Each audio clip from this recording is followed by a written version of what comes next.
Okay, at least yan medyo padagdag tayo kay Kongkong dito siguro. Mauuna yon sa tingin ko kasi ayan sabi ko nga lalaki pa po ito. Ayun matutuwa si mama nito pag binigyan ko, sigurado. Mas mauuna to. Mauuna to. Tingin ko mas mauuna to.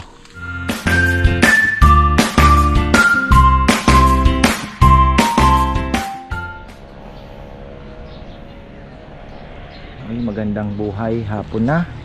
Ako po ay magpapakain na ng aking mga ibon. At sabi ni Kongkong, may isa daw na hindi umuwi. Yan pong update. Pero sana ay sumipo lang ako, kaya ganyan nagliliparan yan. Sana makabalik pa. Wala namang nangyari. Ang lapit lang po ng Concepcion Eto binutas na. Ang ganda lagyan sana nito ng epoxy Kaya lang hindi tayo marunong. Mabilis lang panoorin Kaya practice, parang gagastos ka pa. So ayun, actually ito pinagawa lang naman kasi ni Bebe dito sana para may lamesa din pong mahaba dyan sa may tambayan din. Kaya nagpe-prepare ng pa sa umaga. Maganda. So ayan, may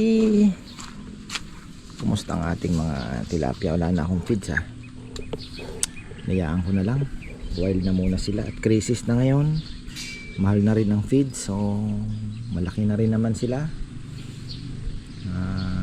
Sa tingin ko kaya na nilang mag survive. Ayan, na hindi naman yan matataba pa nga actually dami pong pagkain pa rin naman.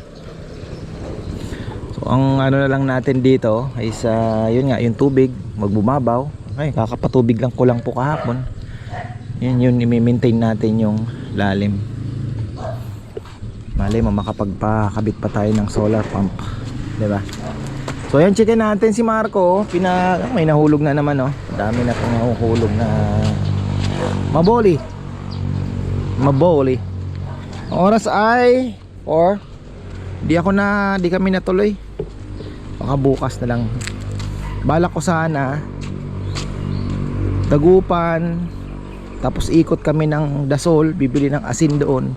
Maganda yung asin nila, pang lechon. Quality talaga. Pino. Hindi naman ganun kapino, medyo semi-rock salt, parang ganon. Magandang pang lechon. So ayun, yun sana ang plano ko. Ay, nakapagpahukay tayo kay Marco ng hanggang saan kaya ang nahukay niya. Sabi ko kasi wala atang nahukay lang, nahukay.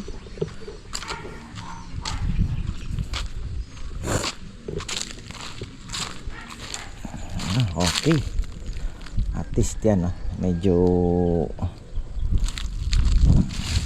padagdag tayo kay Kongkong dito siguro. Yan.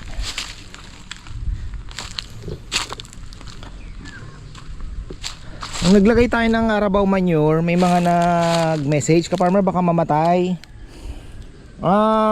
Actually, sa tagal na po naming kuning ginagamit ng Carabao manure, okay naman siya. Hindi naman siya ganun kainit kasi hindi siya kagaya ng chicken. So, pero ano pa rin naman po tayo kasi medyo makapal. Pero sabi ko nga, actually hindi nga, tinabunan nga lang nila yung dapat yan tinanggal muna yung sa nyug tapos binalik yung nyug pero na din po kasi inayaan ko na kasi pa-decompose na rin po yung ating coconut fiber, yung mga pa-decompose na po yan, kaya okay lang. So hindi naman, awa ng Diyos, di naman, parang mas masaya pa nga po sila at kitang kita naman natin mas masaya sila. Tapos yung ating kamote dito kagabi, nagdilig ako kagabi. Anong oras na?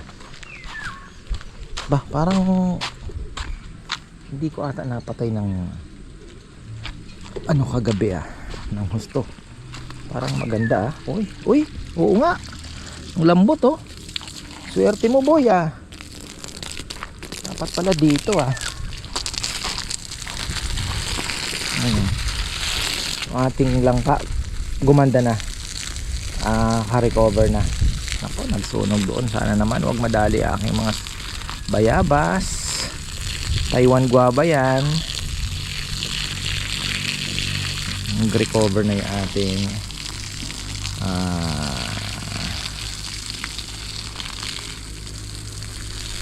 langka. So ito ang pag-asa natin. 3 langka ang pag-asa na lang po natin.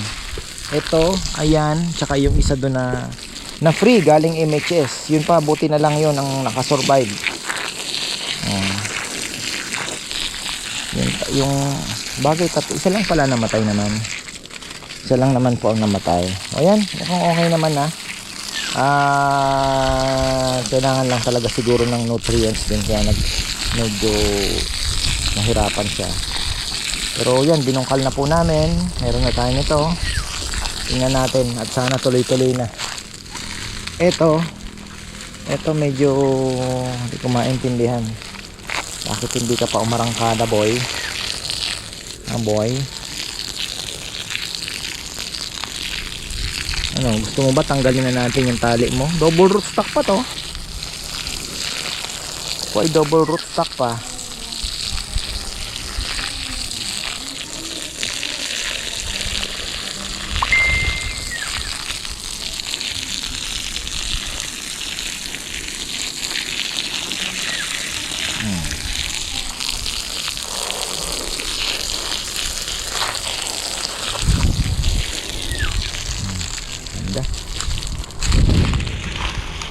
Hindi na tayo mauubusan ng lemongrass. Basta lagi lang dinadamay sa dilig. Talagang mabilis kumapal. Grass nga talaga. Yun naman ang kinaganda. Grass talaga. Ay, okay. Yan. Dilig-dilig ulit tayo. Ako, napagkaitan pa rin pala ng Carabao manure to ah. Meron ba? O meron? Hirap talaga siya. Problema na ito. Tingin ko may sakit na rin yan.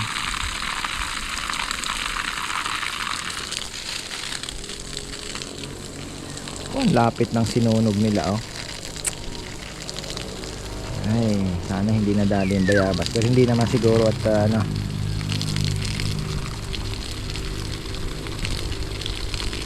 Alam nyo, kailangan i-prune yan, yung ating bayabas. One of these days, baka this week, this coming week, itong week na to, i-prune na po natin para mapili na natin yung mga sanga na ikikip natin. Mukhang ano din masyado din, pati yung mga sa baba tatanggalin din natin yan. Ang hindi natin ipo-prune yung jaboticaba, yung Brazilian grape, kasi yun mas required siya na mas marami na sanga. Ang ganda ng ano natin, papaya, laki. Nakalimutan kong tanggalin yung mga sanga-sanga na yan. Dapat tanggalin yan eh. Yun yung sumasanga na tanggalin nga natin. Sa kabila pinutol ko na eh, kasi yung sustansya hindi makakyat, diba? Hindi naman natin pabubungahin. Kalimutan, wala na yung takip po.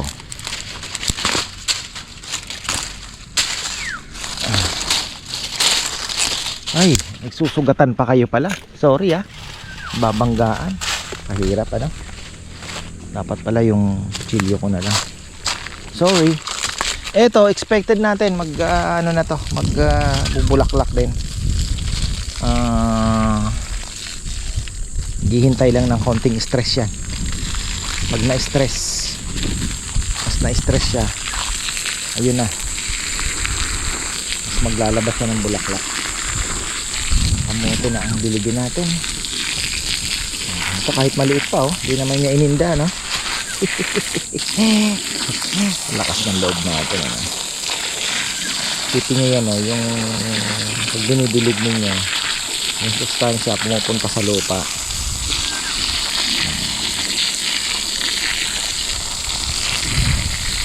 Dati ginagawa namin,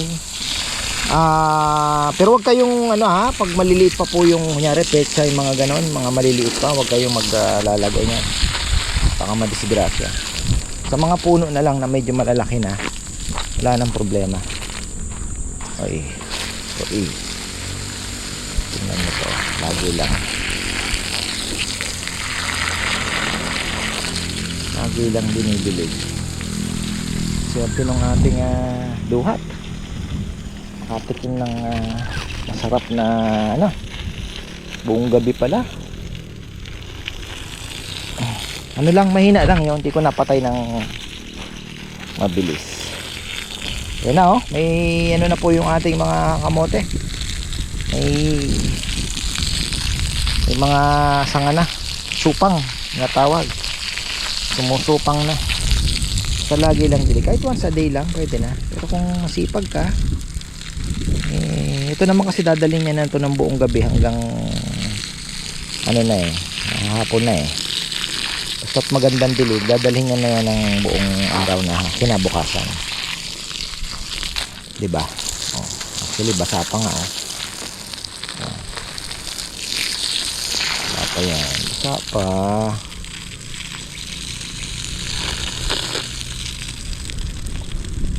Patatabain natin to, kayo mag-alala, magugulat kayo. Ang sabihin niyo ba, lalaki tataba ang talbos kahit ganyan po ang lupa, gagawa natin ang paraan yan.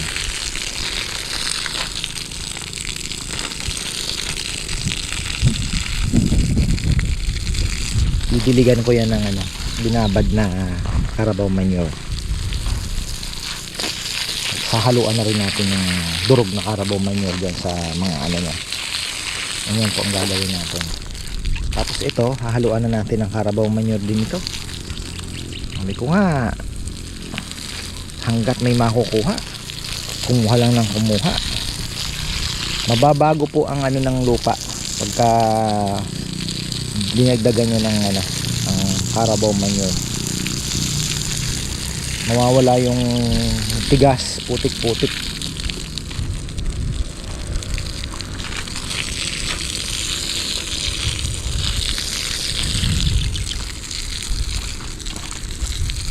Order tayong isang lechon ngayon. Ka Farmer Anthony, may message ko na din at baka magpa-deliver tayo ng mas maaga. Pero titingnan ko din muna yung mga kailangan at yung natira. Syempre, sana wag naman maputol yung ating business. Wag magkaroon ng recession, sabi nga nila. Mahirap. Sana matapos na yung sigarot na ito. Natuloy naman na pwede na sigurong hilingin sa panalangin na ano na, matigil na kasi natuloy naman na, di ba? Sana wag naman ang mag-escalate pa. Ay, ayan. So, okay na yan. May mga ano na yan may mga lumalabas na po may mga supang na yan. Mabilis lang to. After 1 week pa siguro magugulat kayo, marami na, kapal na yan mga lumalabas na. Ibig sabihin bagong dahon na yan. Yan ang gusto ng kamote, basa, may araw, may matabang lupa siguro. Pero ito ano natin, aayusin natin yan. Okay. Okay. Ay. Dito na muna tayo sa kabila.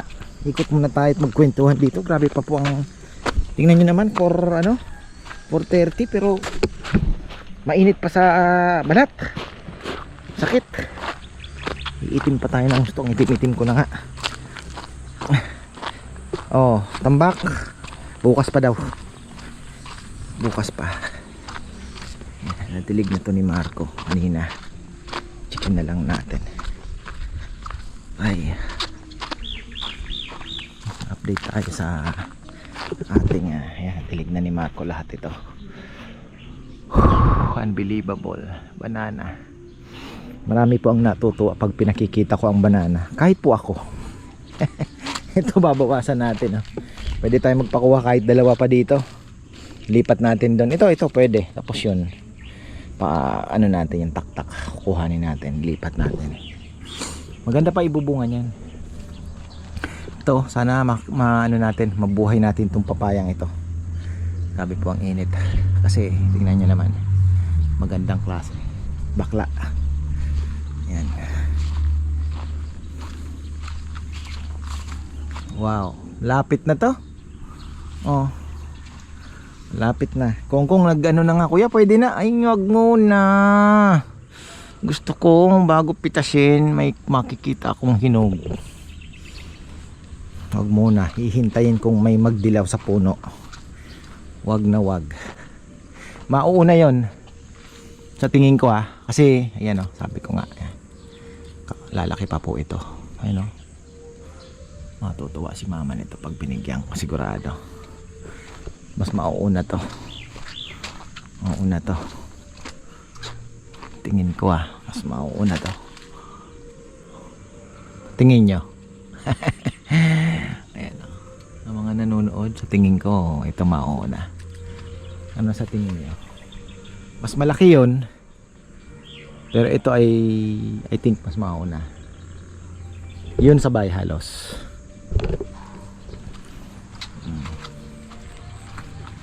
Ganda, oh. Beautiful. Kaya lang, kailangan na yatang piliin din ang ititira.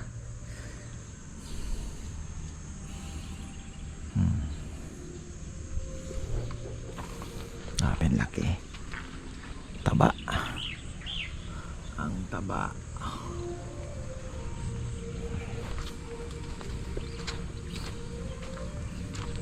Ito, bago lang. Abutin pa ng mga June siguro. Ay, sarap na tumambay dito. Ayan, sa totoo lang, ang ganda pong tumambay dito. At konting linis pa. Pero ito kasi, yan na natin to. Kaya mabulok itong mga to. Kaya pabulok lang natin to. Pagka mabubulok din po yan. Yan na natin, mabulok yan. Masakit sa mata, pero ito kailangan bungkalin pa. Kailangan mabungkal, tapos maganda sana yung gitna niyan. Kung matsatsaga, Carabao manure din. Ay, yung ito, pag binungkal, haluan ng Carabao manure yung palibot, para hindi po ganun katigas yung lupa. Tiyaga lang talaga. So, kung wala silang trabaho, yan ang ipapagawa ko bukas.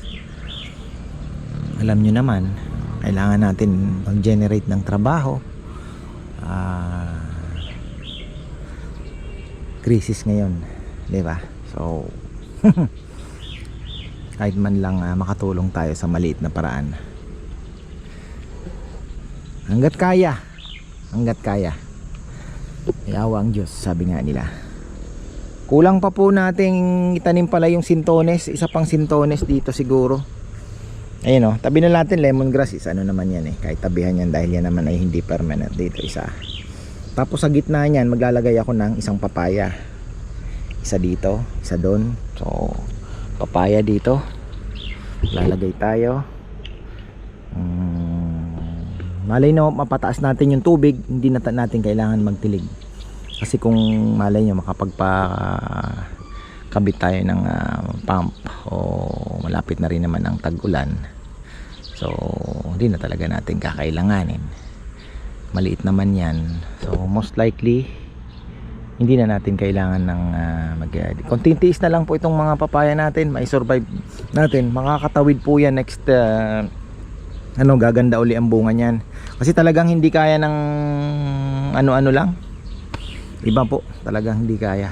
Hirap talaga. Unless may yung sprinkler sigurong matagal talaga na okay. So mahirap po. Ngayon, pag nagtag-ulan na, okay na tayo, survive na. So same technique, pag may bagyo, kakalbuhin uli. Natid na ni Kuya sina Jajiji, yung tatlong anak ni Kabono dito daw matutulog. overnight. So ayan. So ayan po ang ating update ngayon. At konti pa lang nahukay Ano kaya ito bukas? Biyaya pa naman. Daling araw aalis.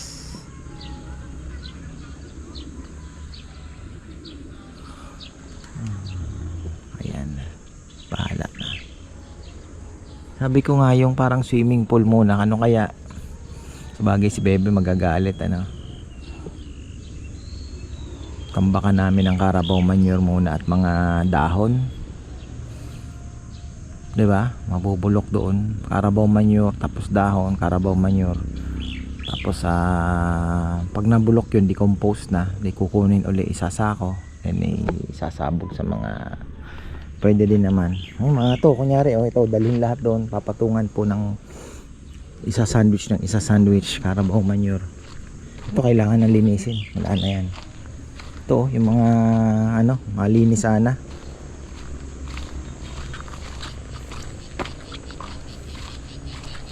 Kasi pag nagtag-ulan, mabubulok po. Maganda, 'di ba? Ganda. Ito, ang kinaganda, hindi naman magsasabay-sabay, pero magkakaroon po tayo ng maraming saging pagdating po ng panahon. Kasi yung dito, marami din po 'yan. Tapos ito, 'di ba? Ito nga kulang pa pwede pa tayong magtanim pa. Pwede pa namin taniman pa ng isa pa sa gitna dito pa, 'di ba? Ayun sa may pwede pa yan. Ayusin natin yan. Tapos doon tanggalin natin yung saging na yun, kasi yun saba, kung malinis po yan, maging matabang lupa din, matambakan natin ng mga organic din, pwede pa nating lagsingitan pa yan. Dami ang pwedeng gawin. So ayan, hanggang dito na lang po. Maraming salamat. At ako'y init pa Aalasin ko. Saan ba ako dadaan? Dito na ata. Mamaya na ako magdidilig. Dito na ako dadaan. Pakain na muna ako ng kalapati ko. Yan.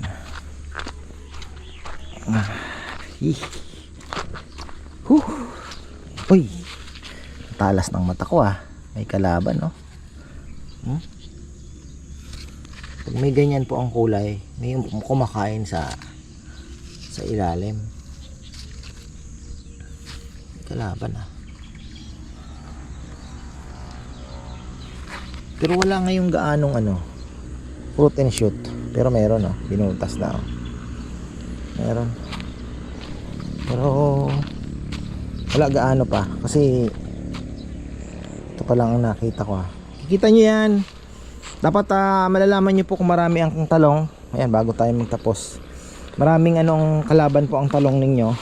Ano to, mani? I think so, it's mani. Ligaw. Ayun ano ba tawag dito? Natutuyo po yan bali, parang binali, nalulumbay na ganon. So baka hiniisip ninyo, ano kaya nangyari? Pagka tinignan nyo po yung stem, may butas yun. Ganon. Ito hindi gaano in-spray ito ni Kongkong, alam ko alam mo gaano in-spray.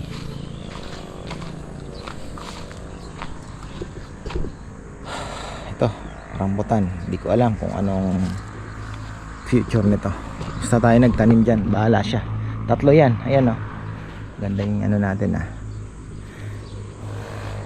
check again. Baka may kalaban.